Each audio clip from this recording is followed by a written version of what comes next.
maybe you relate to as well. Out of the book of 1 Corinthians, I find this is a mirror for me. Take a good look, friends, at who you were when you were called into this life. I don't see many of the brightest and the best among you, not many influential, not many high society families.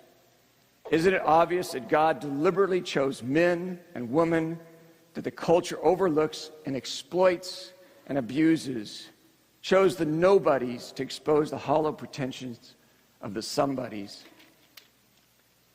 That makes it quite clear that none of you can get by with blowing your own horn before God. Everything we have, right thinking, right living, a clean slate, comes from God by way of Jesus Christ. And you know what? I really relate to that myself, because for years and years and years, I was just a youth schmuck, you know? Just my whole trip was working with kids. I didn't want to do anything but work with kids. And then God said, I got something else for you. And all of a sudden, my buddy and I, who were doing youth ministry, we were kicked out of our church because the church we were in had too many stinking kids. And they thought that was a problem. And so all of a sudden, we just woke up. I mean, it was literally just within a couple weeks. Didn't see it coming.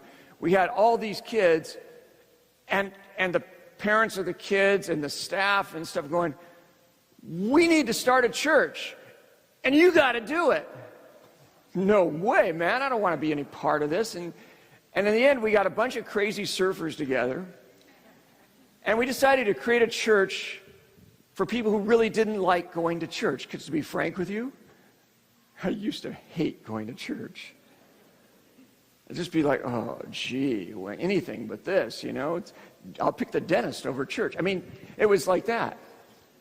And so we started this crazy adventure, and we, because we didn't know what we were doing, we said, okay, well, how are we going to handle the difficult people in our church? I mean, every church is full of you've got some of those in your church, the difficult people.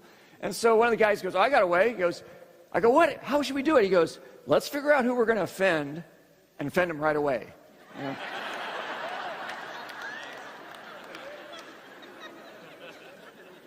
Go away, you know.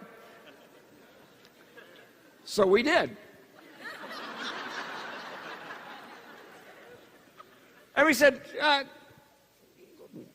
why don't we forget, churches always talk about, we're the team, we're a team. But when you get working in them, a lot of times it's like lip service. So let's forget the lip service and let's do something really kind of crazy. Let's not have anybody be the big cheese. Okay, let's make it a real team.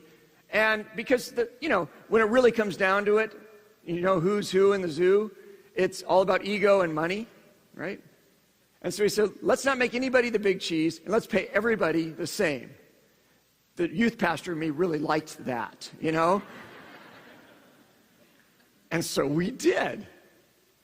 And then, not only that, but we had this nutty idea when we had the church building. We actually had a facility to meet in, that this crazy idea that it actually didn't belong to us, the leaders, that it belonged to the whole congregation. And so we made one key that fit all the doors and gave everybody a key, And that was weird. And people told us it was weird, but we didn't know any better because we were stupid.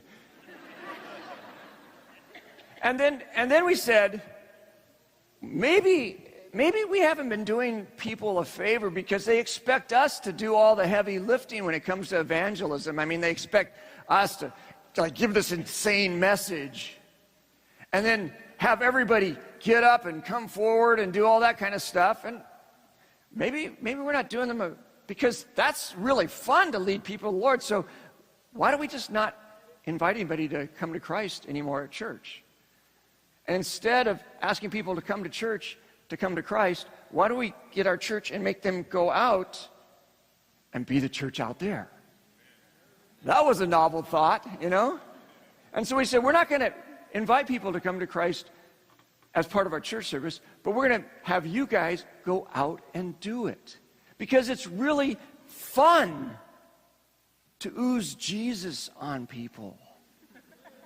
To just kind of get together and rub on them and have that, what C.S. Lewis called the good infection, kind of get them, and begin to be how we thought about it. And over the years, I've had a privilege to see that happen over and over and over again in people's lives.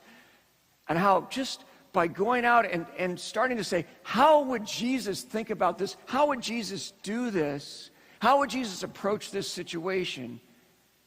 Find that it's the people that follow him, obviously flawed, obviously broken, half the time not knowing what the heck they're doing.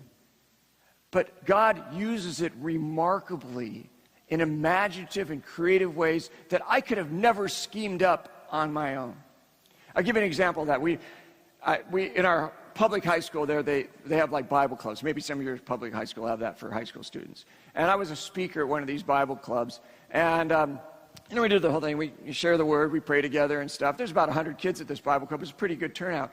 And then after the Bible club, I was kind of on campus, and all the kids were kind of milling around. And they were pretty pumped up because this was during the winter time, and there's this thing on the Kauai High School, which is where I was at, that they do every year it's called the Winter Ball. It's kind of like a winter prom. It's a big deal, and all the kids were talking about who they were going to take and what they were going to wear, whether they were going to, rent a limo and pack a million kids, and all the stuff that high school kids will talk about, And as they were talking, and I'm standing around this group of students, Christian kids, right?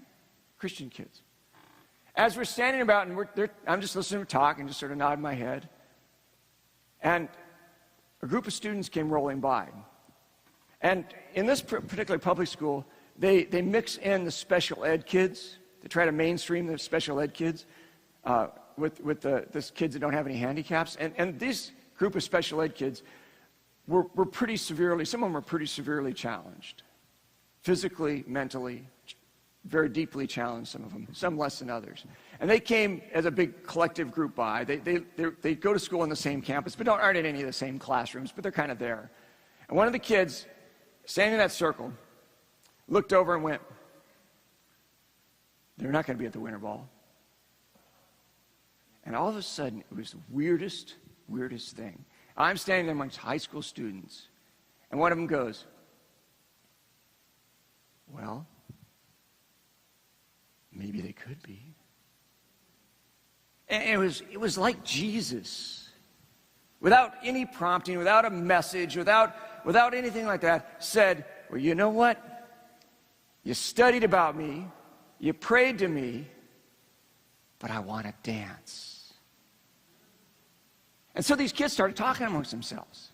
And I said, "I'll help you organize it." And before long, they had this plan. They created a whole party in the cafeteria for the special ed kids. All the kids from the Bible club showed up. They brought all the refreshments. They got a live band. Heck, the stupid Winter Ball, and they had a dumb DJ.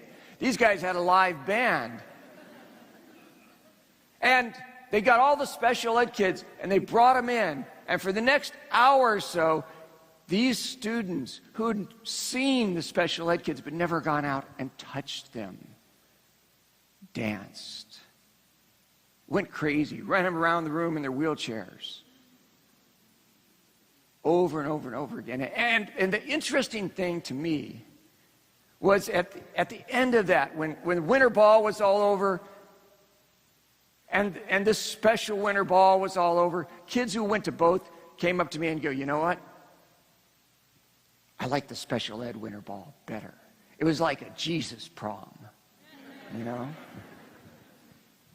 And the thing that excites me about the gospel, and the thing that I just get animated about all the time, is the fact that God has designed people like you to be the ones that go out and take God's message to other people.